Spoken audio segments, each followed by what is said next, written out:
acerca del litio. Si ustedes ya lo utilizan como una herramienta terapéutica, si no tienen todavía la confianza entera para describirlo o qué experiencia han tenido. La verdad es que el litio es una gran molécula y es una de las moléculas más exitosas de la medicina en general. Y tiene una eficacia comprobadísima. El problema es que el margen de seguridad puede variar dependiendo de cómo lo apliquemos o cómo pues, nosotros nos dediquemos a monitorear la prescripción de litio. Entonces esa situación de monitoreo es lo que hace que a veces sea muy estigmatizado o que no tengamos tanta seguridad de prescribirlo. No sé, ustedes ya sí lo han prescrito así con seguridad, ¿no? Aunque los que egresan, ¿no? En piso. Bueno, la realidad es que es una gran molécula, ¿no? Y eso es lo que les quiero yo pues transmitir. Hoy vamos a ver la parte del mecanismo de acción del litio. ¿Eso creen que se sepa o todavía no lo sabemos? ¿Todavía no se sabe? ¿Todavía no? No, pues sí se sabe. Se han descrito como 11 mecanismos de acción, pero todos se aterrizan en dos cosas, ¿no? O sea, todos aterrizan en la inhibición de una enzima, que es la GSK3 y en otra parte en limitar la apoptosis. Por varias vías llegan, pero todos se conjuntan ahí. Entonces no es una molécula que escribamos así como en la expectativa de se lo damos, pero quién sabe cómo funciona, ¿no? Sí, ya está bien descrito y descrito desde hace muchos años, pero está esta concepción de que pues a lo mejor pues es una cosa rara, ¿no? Se la damos y no sabemos cómo funciona, tipo como la TEC, pero la realidad es que no es así. Y eso es lo que quiero que, pues por lo menos aquí en la charla del mecanismo de acción. Vamos a ver esto, ¿no? La parte de historia, mecanismo de acción, farmacocinética, el uso terapéutico, pero hoy vamos a enfocarnos en cómo funciona la molécula, ¿no? Este es un disclaimer que quiero así como que literal copien, porque van a enfrentarse a esta situación en donde un psicólogo o un médico general les pide una glicemia a sus pacientes y llegan porque tienen el litio bajo, ¿no? Entonces, el litio no es que no haya litio en el cuerpo, sí hay una cantidad así diminuta de litio en el cuerpo. Esa cantidad diminuta de litio en el cuerpo es tan pequeña que mejor la consideramos como que no existe litio en el cuerpo. Cuando pedimos la litemia y viene ahí en el rango niveles bajos, eso no aplica para las personas en general, solo aplica para las personas que están bajo tratamiento con litio, ¿no? Entonces hay que decirle esto. Si los niveles de sangre aparecen como bajos, es porque el rango que aparece en la referencia de laboratorio es el margen terapéutico, no es que estemos nosotros bajos de litio. Entonces se van a enfrentar con eso, no sé si les ha pasado, pero esto es la forma en la que tienen que responder. Pasa algo curioso, ¿no? Por ejemplo, yo les voy a contar una anécdota de cuando yo, como a los 14 años, me fui a estudiar a Quebec y ahí tuve la oportunidad de ir al Festival Internacional de Jazz, pero pues solo como que llegué y dije qué curiosa está la música y me fui al mundo. Entonces, después sí tuve la oportunidad de estudiar música y llegué a tocar jazz. Y me daba así como toques en la cabeza de por qué no aprecié ese momento en el que estuve ahí y solo se me hizo como curioso y me fui. Y creo que eso pasa con la historia y la historia en las clases que ustedes llevan. No sé, siguen llevando historia en primer año, ¿no? O ya no. Sí. Entonces creo que es una gran clase y creo que pasa lo mismo con neuro, pero son clases que están muy adelantadas. La de neuro, ven al doctor Mora que los escucha hablar con sus presentaciones y hace 2 o 3 comentarios, pues son comentarios buenísimos. A lo mejor de R1 no les dan esa importancia porque pues ni saben qué están hablando, ¿no? A veces no están repitiendo todo lo que se pusieron a leer del libro sin entenderlo, pero son clases muy buenas. Y eso pasa con la historia. Si ustedes quieren conocer un tema que está como chido en cuanto a historia, pues es la historia del litio. Y si la doctora Vitela o los doctores que les den clase han tocado este tema, van a ver que está padre. Solo que, pues no le damos litio. Litio es piedra, litos, ¿no? Entonces, es una molécula que así libre en la vida, pues sí, pues no la encontramos. La encontramos asociadas a otros minerales. De hecho, esa asociación con otros minerales hizo que se empezara a utilizar de forma terapéutica, pues dicen que desde el siglo II, porque se utilizaba para lo que era la manía, ¿no? Se le llamaba locura maníaca. No se tenía aislado el compuesto de litio, pero en esa agua mineral, ¿no?, venían sales de litio que se dice que se asociaban con la mejoría de los síntomas. Pues como les dije, es piedra, y entonces litos se ha enfocado, o sea, el litio se ha enfocado en ser objeto de estudio, incluso de estudios de geología, para ver situaciones de salud mental y suicidio en población. Entonces tratan de buscar la asociación si entre poblaciones donde el agua tiene mayor cantidad de litio tienen menor tasa de suicidio, menor prevalencia de conducta suicida o de trastornos de salud mental en esa población. Es un éxito, ¿no? Es un éxito en la farmacología. Si bien se empezó a usar desde hace muchísimos años, como muchísimos siglos atrás, empezó a haber un boom de lo que es la farmacología y la prescripción de litio a raíz de que se originó la clorpromazina, porque ese fue el boom, de hecho, de toda la psicofarmacología. Pero con esa situación se vio que el medicamento tiene una eficacia comprobadísima. Es el medicamento más eficaz y por esa situación tiene otros potenciales terapéuticos, no solo lo que es el mantenimiento del trastorno bipolar. Creo que todos tienen en cuenta que el litio se utiliza para el mantenimiento del trastorno bipolar, ya sea en fase de depresión, en fase de manía.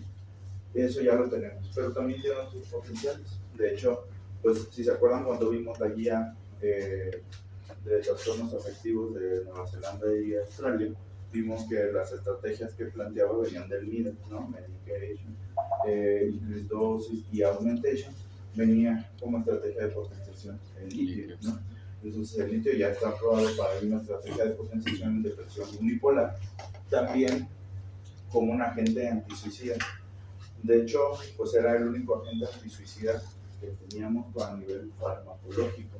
Entonces los pacientes se benefician, y de hecho hay estudios muy interesantes con líneas grandes que no sé si se puedan replicar, porque literal eran estudios con litio y estudios sin nada, y ver quién se suicidaba más. Entonces los pacientes con litio que se suicidan no se suicidan tanto, ¿no? Entonces es como 90 veces mejor como agente para prevenir el suicidio que cualquier otro agente farmacológico. Si bien teníamos esta herramienta, pues ahora es que también la tenemos en agudo, no sirve para el agudo, ¿no? Esto no sirve ni siquiera para el agudo del trastorno bipolar. O sea, tengan en cuenta que si adscrito entra un paciente con manía y en esa fase aguda empiezan a titularle litio, tomen en cuenta que todas las enfermedades van a estar tras ustedes porque la manía no se le va a bajar rápido, ¿no? Tengan en cuenta que ese paciente va a requerir contención convencional porque rápido no es, para las cuestiones agudas no funciona. Tampoco para cuestiones agudas suicidas. Esa es la cuestión que tiene de ventaja, por ejemplo, esketamina, que sí está aprobado para la conducta suicida, pero en agudo. En el momento que se expresa la conducta suicida, en ese momento sí se puede utilizar la terapia. En caso del litio no, sí se utiliza para el mantenimiento y la prevención de la conducta suicida. Y como un agente abstinense, ¿no? Yo pues me he enfocado en que ustedes entiendan que los síntomas que nosotros vemos, como ansiedad, depresión, síntomas psicóticos, es expresión de daño, muerte neuronal, alteración neurobioquímica y funcional, que nosotros vemos como un síntoma, pero que la base es un daño ya sea literal, estructural, o que esa situación esté funcionando mal. Entonces, lo que hace el litio es reparar muchas cosas. Tiene las vías de generación de factores neurotróficos y también vías de señalización para tener sinapsis eficaces. Eso lo vemos como mejoría en la cuestión del mantenimiento del trastorno bipolar. También la vemos como mejoría en la depresión resistente y de depresión unipolar. Pero por este estos no son compañías que produce factor neurotrópico y que limita la apoptosis, pues tiene un potencial como un agente antidemencia. Si ustedes han empezado a ver cosas de psicogeriatría, van a ver que las cosas de psiquiatría no las tomamos y las llevamos al viejo, son cosas distintas. Y la depresión en el adulto mayor, o el espectro de depresión en la persona mayor, es una red flag de deterioro cognitivo. Entonces no es normal que nos deprimamos. Es todavía peor si nos deprimimos antes de los 25 o después de los 40. ¿No? Entonces después de los 40, si es el primer episodio, ya se considera late life depression. Entonces esa late life depression lo que nos está diciendo es que hay daño estructural y funcional que se está expresando como depresión, pero lo más seguro es que esa persona vaya al curso de un deterioro cognitivo. Entonces, por eso los agentes de tratamiento de late life depression se van en el tratamiento con ISRS y a la par no te esperas a que responda, ¿no? Le metes potenciadores, que es donepezilo o litio, ¿no? Entonces, tiene este potencial como un agente antidemencia, y ahorita vamos a ver por qué, ¿no? Y pues el objetivo pues, es que ustedes conozcan los puntos relevantes para que lo prescriban con seguridad. Pues había pocos cuando empezamos. No sé si ahorita hay alguien que ya tenga experiencia, que le hayan dicho prescríbelo, titúlalo, monitorearlo a las tantas semanas, o no, o sí.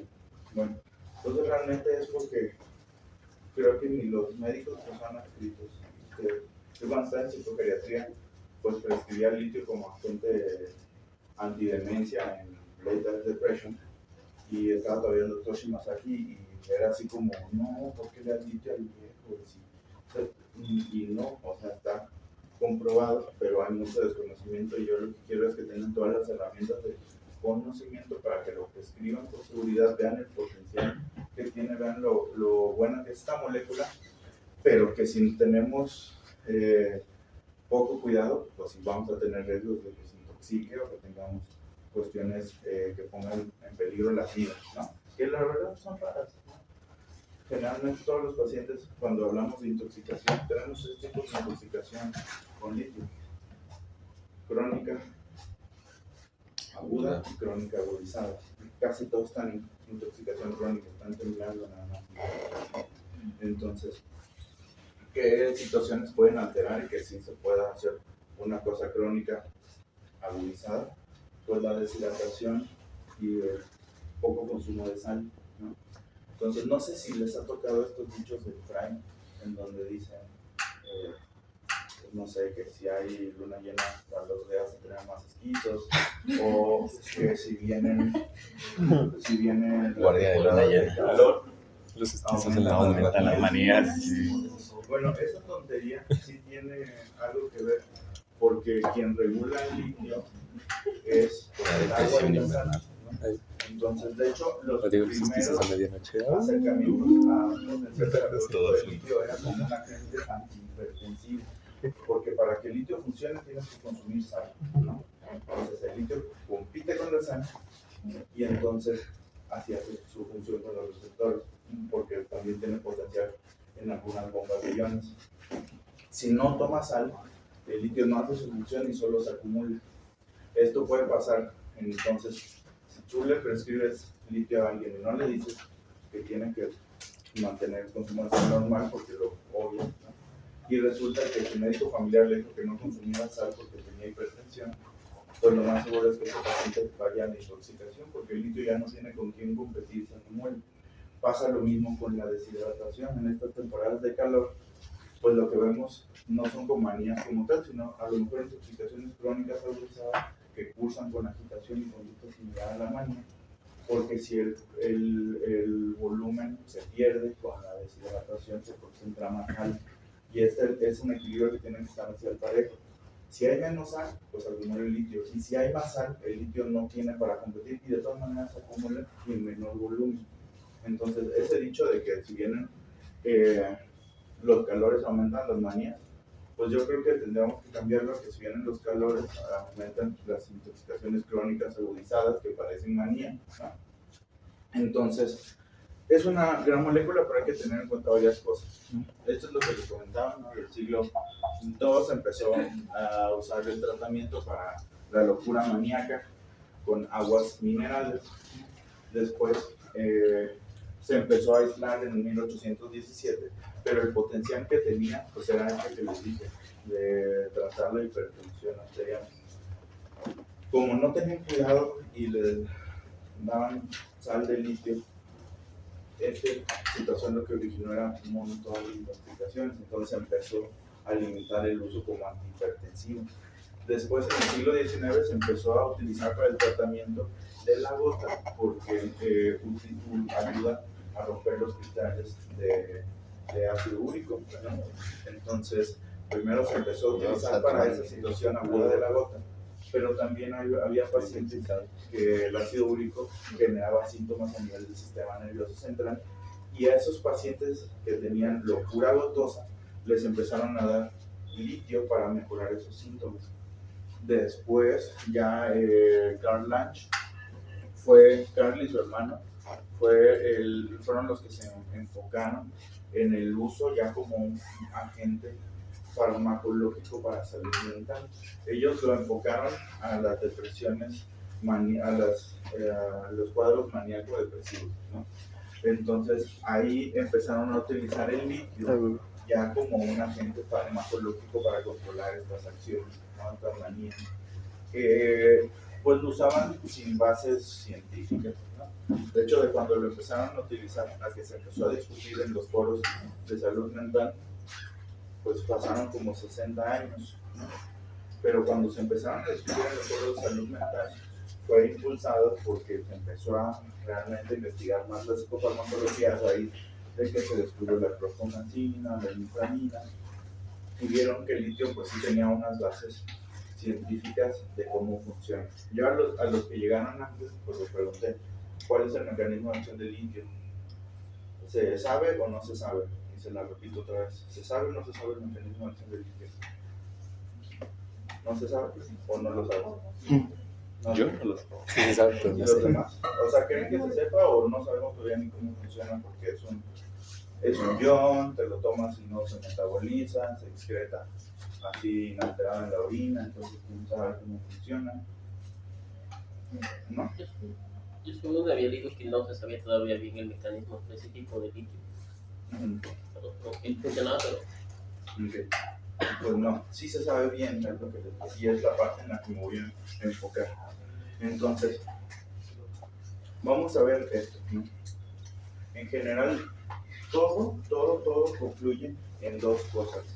Confluye en esto que es la GSK3 beta, que es la glicógeno sintetasa quinasa, y en generar factor neurotrófico derivado del cerebro. Viene a raíz de múltiples vías, y eso es por lo cual dicen que el litio tiene 11 mecanismos de acción, pero la realidad es que tiene 11 vías de llegar a esto, ¿no?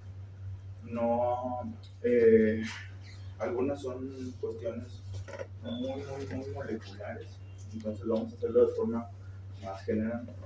Tiene un potencial como mediador glutamatérgico, no tiene un potencial, es un mediador glutamatérgico, ¿no? Y cuando hablamos de glutamato, hablamos de que si esta situación de glutamato no está bien controlada, vamos a tener mayor excitotoxicidad, ¿no? El glutamato va a generar que se desencadenen cadenas de transducción de señal anómalas que lleven a esa neurona no a que tengamos una respuesta génica que queramos, sino que esa respuesta sea la muerte, ¿no? Entonces, lo que pasa con la excitotoxicidad es que puede haber dos cosas que lo originen: o que el glutamato esté funcionando de más, o que los inhibidores del GABA estén funcionando de menos, ¿no? Entonces, en esta cuestión, el litio impacta a las dos, tanto de manera presináptica, limitando pues que el glutamato genere cascadas de transducción de señales anómalas, como potenciando la inhibición del GABA, ¿no? Ahorita lo vamos a ver, ¿no? Entonces lo vamos a ver entendiendo este esquema, cómo funciona el litio. Facilitos. No era el mapa del metro, No está tan enredado como parece. el de Moscú. Entonces, primero no sé si se ve bien, ¿no? Pero Primero que nada. tenemos líneas que son rojas, que marcan lo que es inhibición. Entonces vemos que tiene primero potencial como mediador en la sinapsis, ¿no? A nivel de neurotransmisor, y que esto puede ser para receptores glutamatérgicos, dopaminérgicos, GABAérgicos, de acetilcolina y de glicina, ¿no? Primero, ¿no?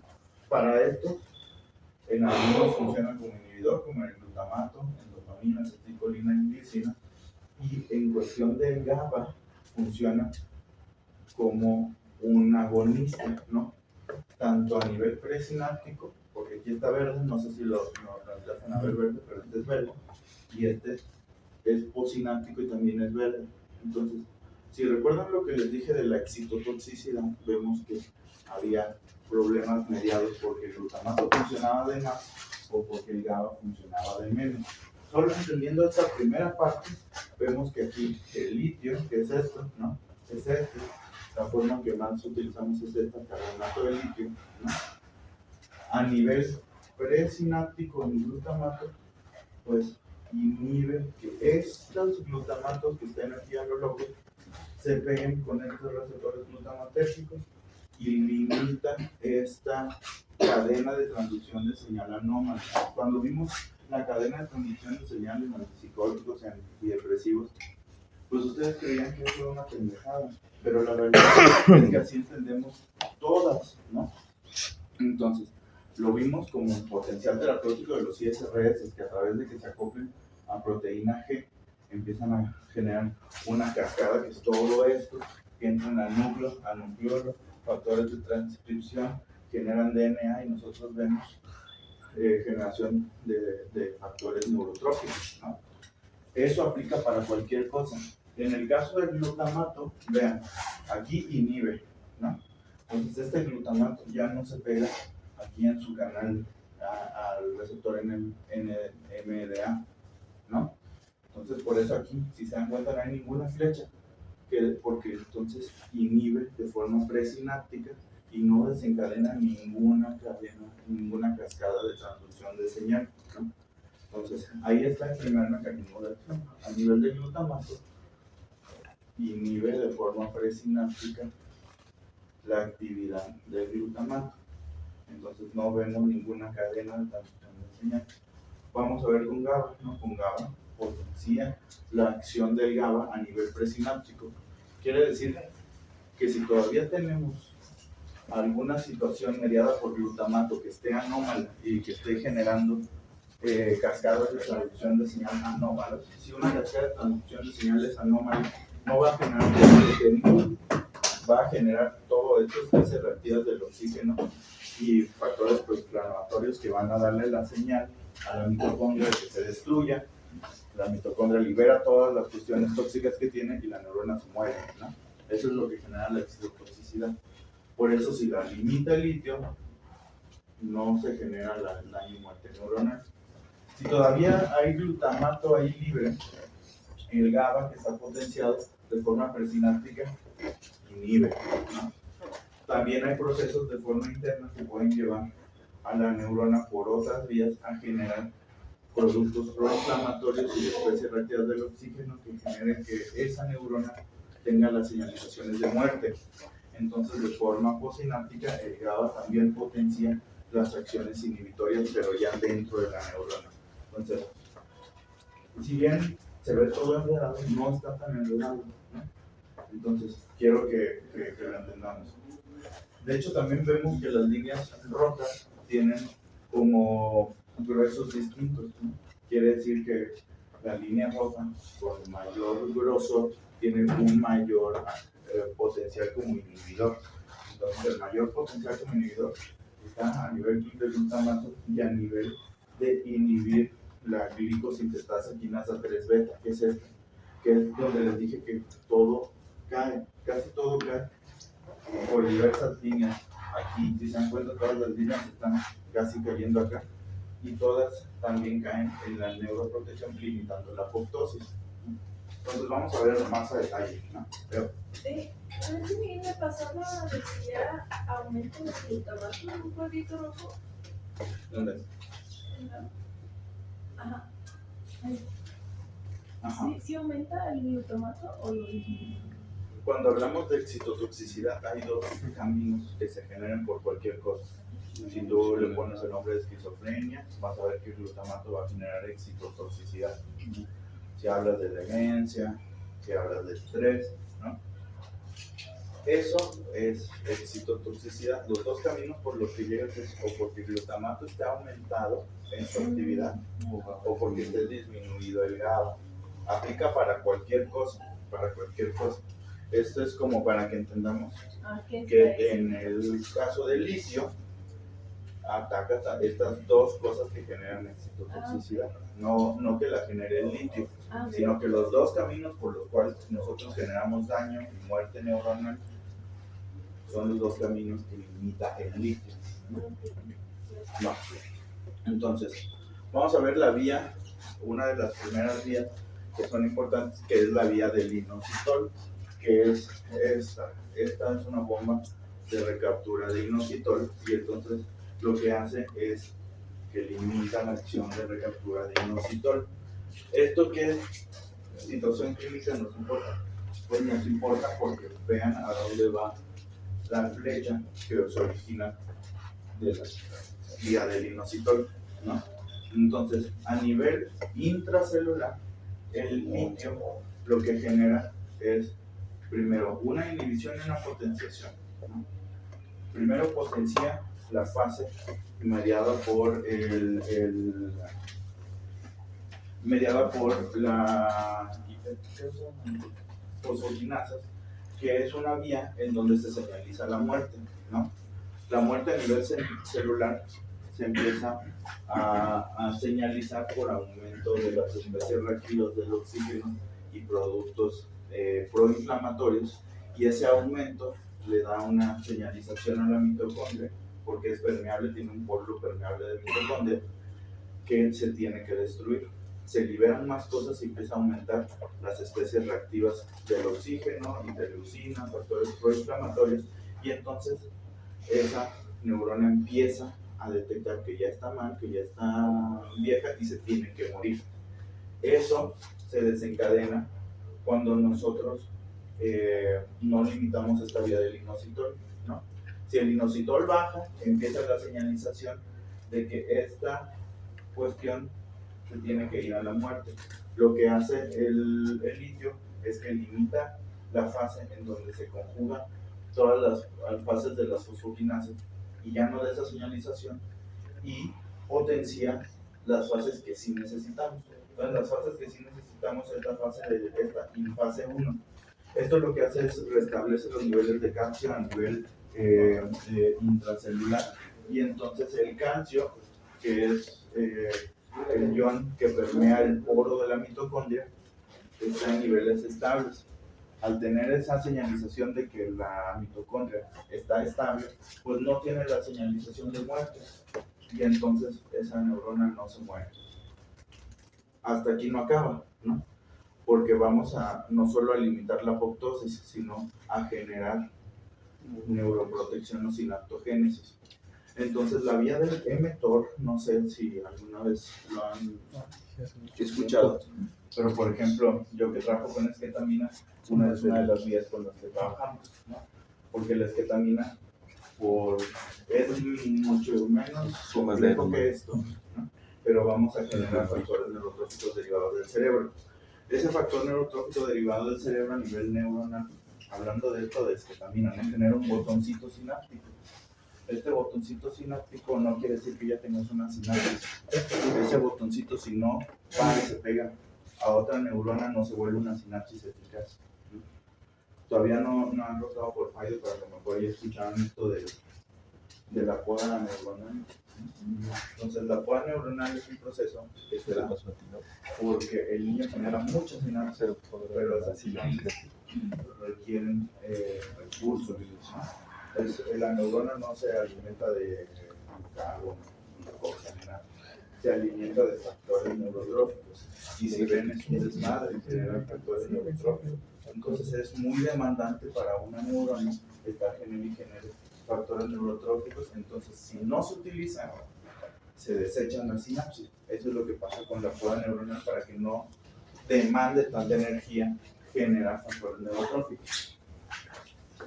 La sinapsis es eficaz cuando ese botón llega y se pega a otra. Quien agarra ese botón sináptico y lo jala y le dice pégate aquí y vuélvete sinapsis eficaz, es la vía del mTOR, ¿no? Entonces, esa vía del mTOR es la que genera la sinaptogénesis, ¿no? Entonces, el factor neurotrófico derivado del cerebro, pues sí, genera el botón sináptico, pero la sinapsis eficaz va por la vía del mTOR. La vía del mTOR tiene una señalización, un feedback negativo con la cantidad de especies reactivas del oxígeno o interleucinas, o sea, factores proinflamatorios que hay dentro de la neurona. Si la vía del mTOR empieza a detectar que hay especies reactivas del oxígeno y factores proinflamatorios, esa vía no funciona. Y por más que nosotros generemos factor neurotrófico, dice, ¿para qué me esfuerzo en generar sinapsis si esta neurona se va a morir, ¿no? Entonces, lo que hace el litio es genera que esas especies reactivas del oxígeno no aumenten y que como por otra vía está generando factor neurotrófico, la vía del mTOR diga, pues si no hay especies reactivas del oxígeno y se está generando factores neurotróficos, esta neurona está viva y requiere que nosotros invirtamos esfuerzos en generar sinaptogénesis, ¿no? Entonces, esta es la vía por la cual nosotros decimos que el litio tiene un potencial como antidemencial también, ¿no? Porque ya vimos que todos los síntomas son producto de alteración, daño estructural neuronal. Aquí vemos cómo esto se puede reparar, ¿no? Y ya frenamos, ¿no? Eso está todavía en vivo, ¿no? El mTOR es como un segundo mensajero. No, como dónde está Segundo localizado. mensajero Sería después de segundo proteína G. mensajero, se le llama segundo mensajero a todos los que no son segundos mensajeros, porque si se acuerdan las clases de cascada de transmisión de señal, el primer mensajero es este, verga, ¿no? Pero a partir de que sale la primera sustancia sería segundo mensajero y tenemos como 600 segundos mensajeros, que es segundo, tercero, cuarto, quinto, sexto.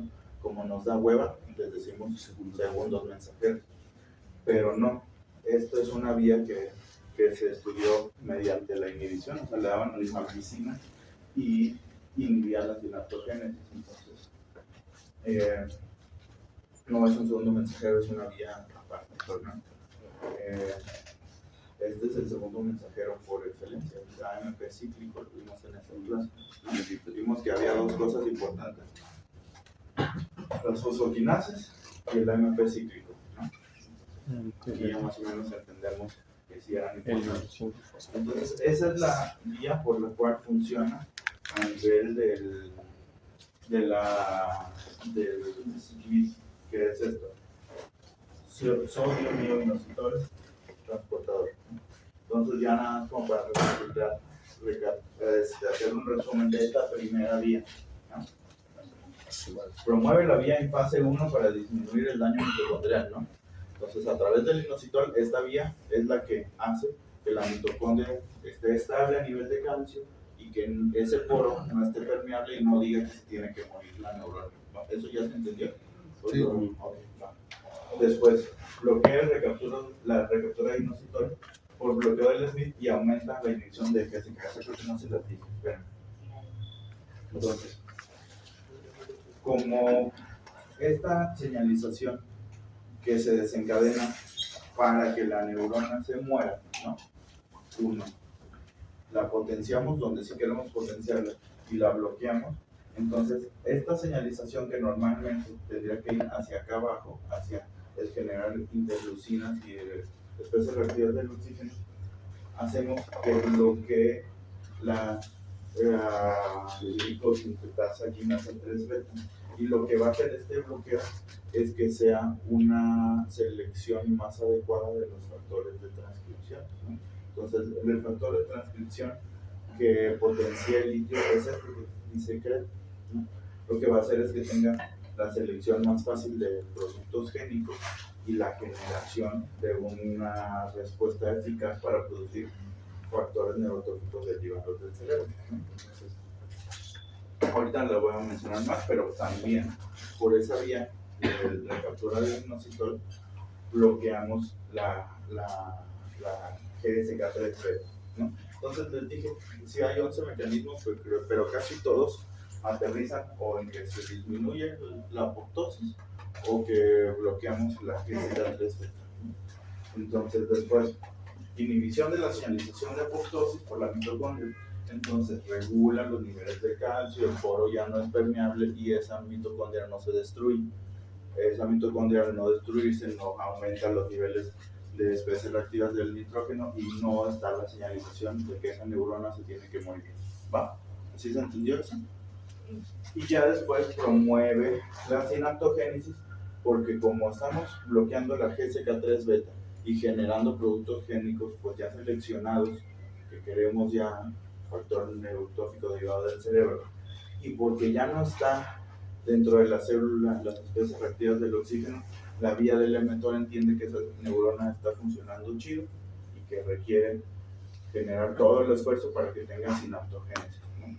Entonces, estas dos bloquean la apoptosis, esta promueve la generación de factores neurotróficos derivados del cerebro y esta promueve la sinaptogénesis. ¿Sí se entendió? ¿Qué dudas hay? Bueno, entonces si no ayuda, vamos a la otra. No. ¿Ah? ¿La tercera qué era?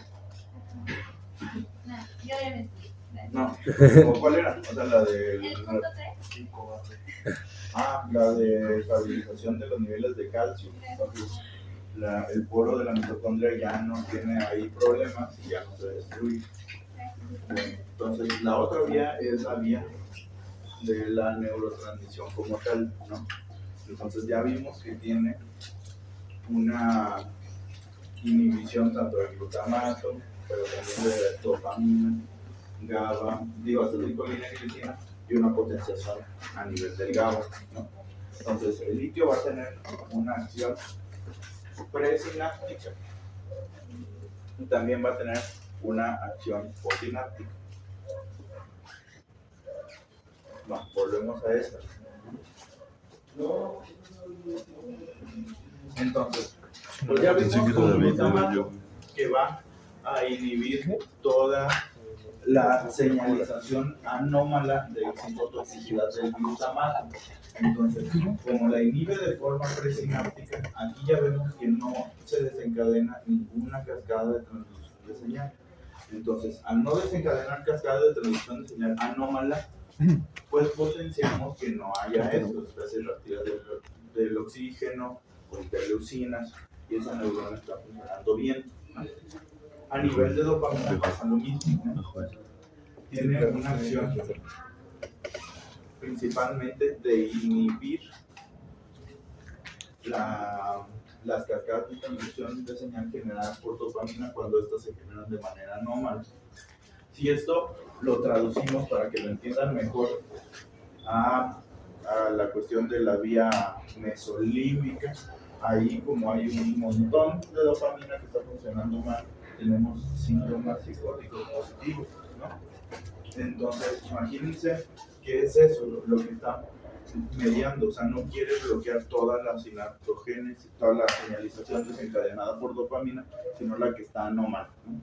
Porque aquí, si se dan cuenta, tenemos un receptor dopaminérgico, que este es metabotrópico, porque es asociado a proteína G, este era de canal, entonces tenemos un receptor metabotrópico asociado a proteína G, y lo que promueve es pues la cascada de transducción de señal óptima por vía dopaminérgica. Entonces, hablando de dopamina, lo que hace es que promueve la generación de AMP cíclico y que este AMP cíclico genere o promueva factores de transcripción que vayan de vía directa hacia el factor derivado, el factor neurotrófico derivado del cerebro. Entonces, el dopamina tiene dos acciones: bloquea lo anómalo a nivel presináptico y a nivel postsináptico promueve que la cascada de transmisión de señal, o sea, la cadena de transmisión de señal óptima que lleve a la generación de productos génicos. A esta vía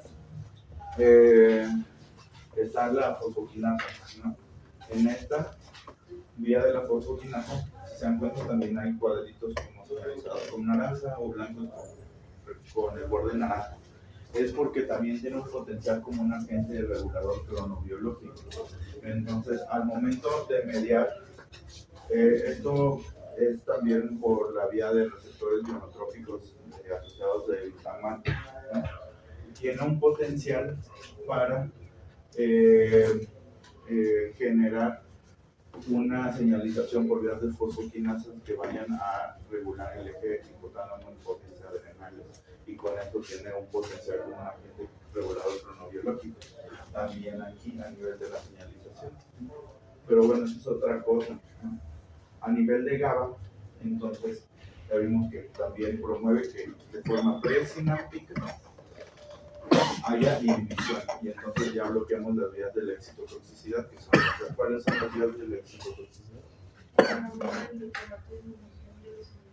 Entonces, el litio lo que hace es esas dos vías, ¿no? Los dos, nivel presináptico el glutamato, y potencia a nivel presináptico el GABA.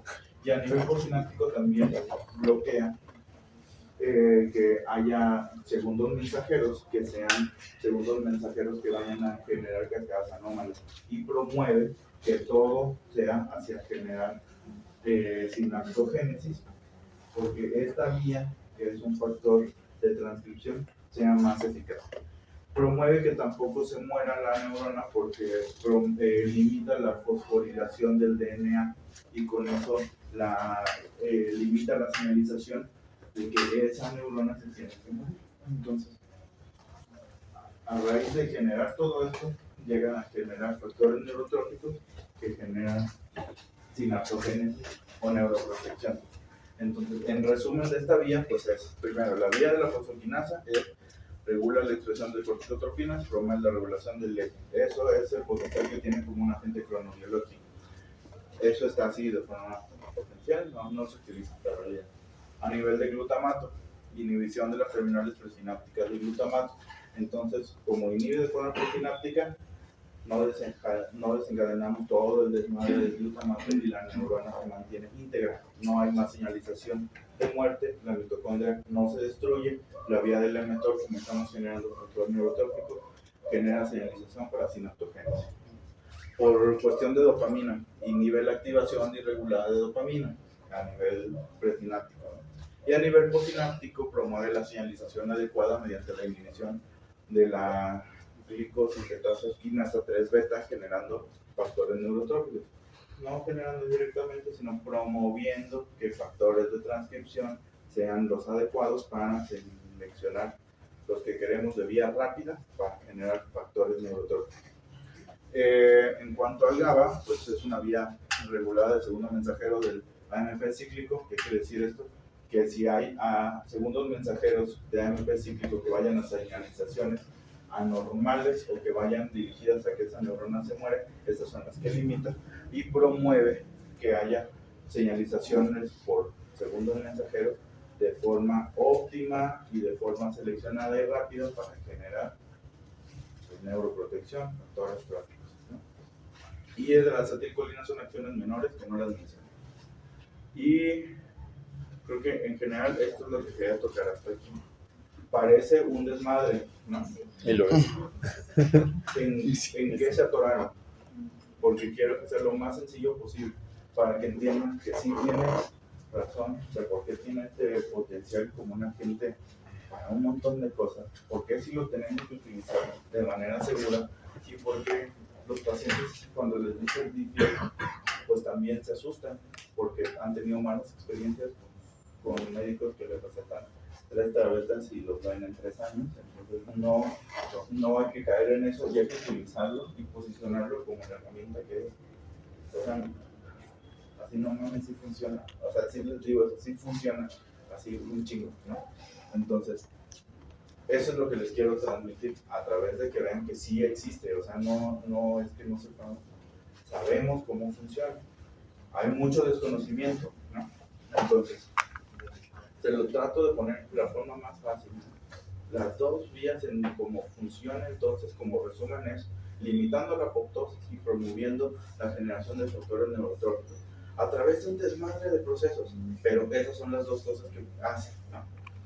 Hace a nivel de regulación dentro de la neurona, promoviendo el inositol, o sea, que se recapture el inositol y entonces limita la apoptosis.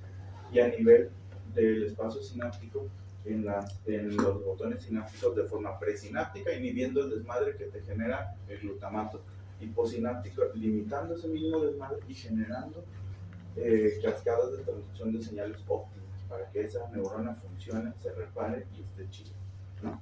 Entonces, todo este desmadre se puede resumir en esto, ¿no? Limita la apoptosis y genera señalizaciones de neuroprotección y sinaptogénesis. ¿Sí se entendió así o en dónde se atoraron? ¿De dónde es la imagen? De Therapeutic Mechanisms of Lithium Bipolar Disorder, Recent Advances. Esa lo voy a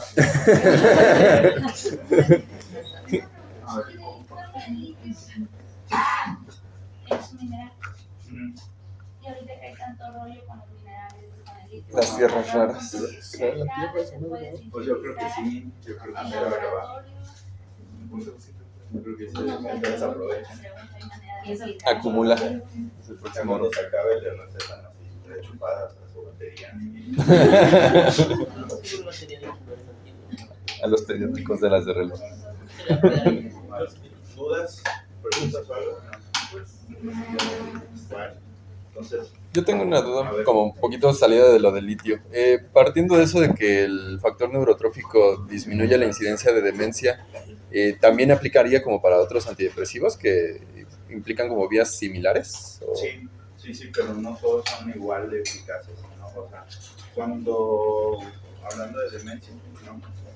Vas a ver que el manejo de la demencia es un manejo pues complejo y a veces los agentes antidemenciales no son solamente el donepezilo y la memantina, ¿no? Para el control de los síntomas de inhibición, psicóticos, utilizan la vía más óptima para que ese cerebro empiece a generar factores neurotróficos y que así mejore.